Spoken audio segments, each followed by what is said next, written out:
Good morning, everyone. Welcome to our YouTube channel Adarsh Senior Secondary School, Khai Shergarh.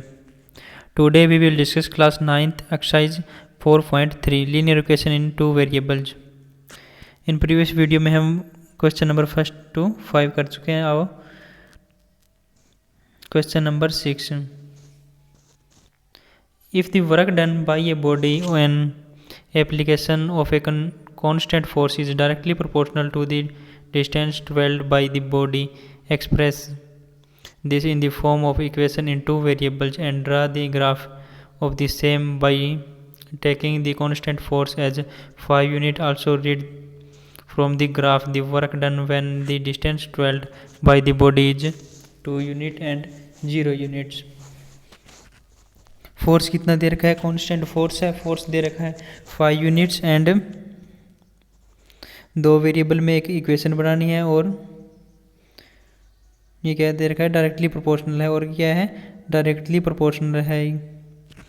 यानी कि जो force है work done by the body है वो directly proportional है किसके? डिस्टेंस के. Work done by the body of an application is directly proportional to the distance. Work done let कर लेते हैं y है और जो डिस्टेंस है वो x है. तो जो वर्क डन है वो डायरेक्टली प्रोपोर्शनल है किसके? x के. ये डायरेक्टली प्रोपोर्शनल का क्या निशान होता है? ये डायरेक्टली प्रोपोर्शनल का निशान होता है. वर्क डन लेट कर लिया y, डिस्टेंस लेट कर लिया x और फोर्स दे रखा है 5 यूनिट. ये यहाँ दे रखा है इसने. तो y directly proportional to x, y directly proportional to x. और अगर डायरेक्टली प्रोपोर्शनल का निशान अगर हम हटाते हैं यहाँ से तो क्या आ जाएगा? एक कांस्टेंट आ जाएगा. इज इक्वल टू कर लेते हैं, डायरेक्टली प्रोपोर्शनल से इक्वल टू करते हैं तो यहाँ से एक अलग से आ जाएगा कांस्टेंट k आ जाएगा x. और इस कांस्टेंट की वैल्यू कितनी है? 5 unit. y directly proportional to x था. अगर डायरेक्टली प्रोपोर्शनल को हटा दिया तो kx और k की वैल्यू कितनी है? कांस्टेंट की वैल्यू 5 यूनिट है. तो y is equal to 5x. यहाँ से क्या करेंगे हम? x की वैल्यू अपनी तरफ से लेट करेंगे और y की वैल्यू आती जाएगी. x की वैल्यू लेट कर ली 0 तो y की वैल्यू कितनी हो जाएगी? 5 इंटू 0 0. x की वैल्यू 1 करने पर y इज इक्वल टू 5. 1 करने पर 5 इंटू 1 5. x की वैल्यू 2 तो y की वैल्यू कितनी हो जाएगी? 5 इंटू 2 10. अगर x की वैल्यू 3 करते हैं तो 5 की वैल्यू कितनी हो जाएगी? 15. ऐसे आगे चलती जाएगी. परंतु हमें ग्राफ बनाना है. हम 3 पॉइंट में ये ग्राफ बनाते हैं.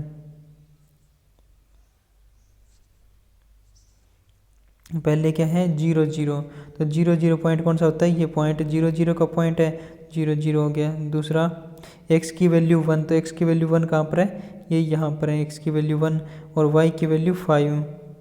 y की वैल्यू 5 कहाँ पर है? यहाँ पर. अगर ये दोनों को मिला देना है यहाँ से ये पॉइंट आ गया. दूसरा x की वैल्यू 2, x की वैल्यू 2 कहाँ पर है? यहाँ पर. और y की वैल्यू 10, y की वैल्यू 10 यहाँ. ये मीटिंग पॉइंट है. ये आगे पॉइंट और इन दोनों को लाइन को मिला देना है. ये बन गया ग्राफ. नेक्स्ट क्या बोल रहा है? अगर 2 यूनिट्स, अगर डिस्टेंस ट्रेवल्ड है वो 2 यूनिट है तो फोर्स डन, वर्क डन कितना होगा? और अगर डिस्टेंस ट्रेवल्ड है वो 0 है तो वर्क डन कितना होगा? अगर डिस्टेंस ट्रेवल्ड लेते हैं 2 यूनिट है तो y इज इक्वल टू कितना था? kx. y is equal to k की वैल्यू 5 है तो सीधा लिख देते हैं y इज इक्वल टू क्या था? 5x. अगर यहाँ पर x कितना है? डिस्टेंस 12 और डिस्टेंस दे रखी है 2 यूनिट तो क्या हो जाएगा? फर्स्ट का x की जगह 2 तो 5 इंटू 2 10. तो y की वैल्यू कितनी है? वर्क डन कितना आ गया? 10 यूनिट्स. दूसरा डिस्टेंस कितनी है? 0 यूनिट तो y की इज इक्वल टू, अब मैक्स है x की जगह 0 तो क्या हो जाएगा? इंटू 0 0. तो अगर डिस्टेंस 0 है तो वर्क डन कितना है? 0. Next question number 7. Yamini and Fatima, 2 students of class 9th of a school, together contributed 100 rupees toward the Prime Minister Relief Fund to help the earthquake victim. Write a linear equation which satisfy this data. You may take their contribution as x and y. Draw the graph of this same. एक graph draw करना है जिसमें क्या है, यामिनी और फातिमा है जो prime minister relief fund में कुछ हेल्प के लिए क्या करते हैं, 1000 रुपीज़ कॉन्ट्रीब्यूट करते हैं। दोनों मिलकर ये 100 रुपीज़ कॉन्ट्रीब्यूट कर रहे हैं। और क्या है, इनको क्या लेना है, एक्स और वाई लेट कर लेते हैं। जो यामिनी है वो अपना कंट्रीब्यूशन कितना है, यामिनी का कंट्रीब्यूशन एक्स रुपीज़ है, और जो फातिमा है उसका कंट्रीब्यूशन कितना है, वाई रुपीज़ है। एक्स रुपीज़ यामिनी का और वाई रुपीज़ फातिमा का कंट्रीब्यूशन है। और टोटल कितना है, टोटल है 100 रुपीज़, यानी कि एक्स प्लस वाई टोटल कितना है, x plus y total 100 rupees. और यहाँ से y की वैल्यू क्या हो जाएगी, x है प्लस में था, इस साइड जाकर माइनस में हो जाएगा, तो 100 minus x. Y equal to क्या हो गया, 100 माइनस एक्स। यहाँ से ग्राफ बनाने के लिए क्या करेंगे, पहले x की वैल्यू लेट कर लेते हैं 0 लेट कर लिया, तो y की वैल्यू कितनी हो जाएगी, 100 माइनस 0 100। और अब x की वैल्यू 10, या आप x की वैल्यू 50 भी पुट कर सकते हैं, x की वैल्यू 50, और फिर एक बार फिर से x की वैल्यू 100 भी पुट कर सकते हैं। परंतु हमने यहाँ जो ग्राफ बनाया उसमें 10 और 20 पुट करके देखा है। 10 पुट करने पर क्या आ जाएगा, 100 माइनस 10 90, और 20 पुट करने पर 100 माइनस 20 80। तो कौन से पॉइंट आ गए, 0 100 10 90 एंड 20 80। यहाँ से ये ग्राफ बना दिया, 0 100, x की वैल्यू 0 यहाँ पर है, यानी कि इस लाइन पर है, और y की वैल्यू 100 ये है, तो फर्स्ट पॉइंट आ गया। फिर b की वैल्यू b में क्या है, 10 और 90, x की वैल्यू 10 यहाँ और y की वैल्यू 90 यहाँ, तो ये मीटिंग पॉइंट आ गया। ये x की यहाँ पर x की वैल्यू 20 यहाँ पर, और y की वैल्यू कितनी है, 80 यहाँ पर ये ग्राफ लाइन आ जाएगी। नेक्स्ट क्वेश्चन नंबर 8 में क्या बोल रहा है, in countries like USA and Canada temperature is measured in Fahrenheit, whereas in countries like India it is measured in Celsius. Here is a linear equation that converts Fahrenheit to Celsius. ये बोल रहा है अगर कुछ countries है like USA Canada, इसमें temperature है वो किस में मेजर करते हैं, फारेनहाइट में, और हमारे देश में इंडिया में क्या कौन टेम्परेचर को किस में बोलते हैं, सेल्सियस में। कितने डिग्री सेल्सियस का टेम्परेचर है आज का, जैसे ये सेल्सियस और फारेनहाइट है, और इनका फॉर्मूला क्या होता है, Fahrenheit is equal to 9/5 into Celsius plus 32। ये फॉर्मूला होता है, Fahrenheit is equal to 9/5 Celsius plus 32। तो फर्स्ट पार्ट है, draw the graph of the linear equations above using Celsius for x axis and Fahrenheit for y axis. यानी कि Celsius को क्या late कर लेना है, x, और फारेनहाइट को क्या, y। एक ग्राफ ड्रा करना है, y फारेनहाइट f की जगह y और c की जगह x है, ये यहाँ पर इसने बोल रखा है। y is equal to 9/5 x plus 32।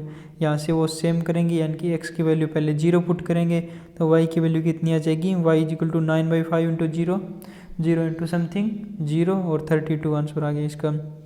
x की वैल्यू 5 पुट करने पर 5 से 5 कैंसिल, और 9 प्लस 32 41। x की वैल्यू 10 पुट करने पर 5 इंटू 2 कैंसिल हो गया, 9 इंटू 2 18 प्लस 32 50। ये 3 पॉइंट आ गए, 0 100 5 41 10 50। ये पॉइंट आ गए, यहाँ से ये ग्राफ बना देना है तीनों का, तीनों पॉइंट आ जाएंगे और ये लाइन ड्रा कर देनी है। नेक्स्ट पार्ट है इसका, if the temperature is 30 degree Celsius what is the temperature in Fahrenheit. Celsius में दे रखा है, हमें टेम्परेचर दे रखा है सेल्सियस में 30 डिग्री सेल्सियस है, और फारेनहाइट में बताना है कितना हो जाएगा। ये फारेनहाइट ये फॉर्मूला दे रखा है, Fahrenheit is equal to 9/5 into Celsius है। सेल्सियस की वैल्यू क्या दे रखी है, 30 डिग्री सेल्सियस, तो सेल्सियस की जगह 30 पुट कर देंगे, प्लस 32। 5 से कैंसिल 6 इंटू 9 54 प्लस 32। 54 + 32 कितना हो जाएगा? 4 + 2 6, 5 + 3 8, तो 86 डिग्री फ़ारेनहाइट हो जाएगा। ये सेल्सियस, अगर सेल्सियस 30 डिग्री सेल्सियस है तो फ़ारेनहाइट कितना हो जाएगा? 86। इसी तरह से नेक्स्ट देखते हैं थर्ड पार्ट इसका। If the temperature is 95 degree Fahrenheit, what is the temperature in Celsius? अगर टेम्परेचर 95 डिग्री फ़ारेनहाइट है तो सेल्सियस में टेम्परेचर क्या होगा?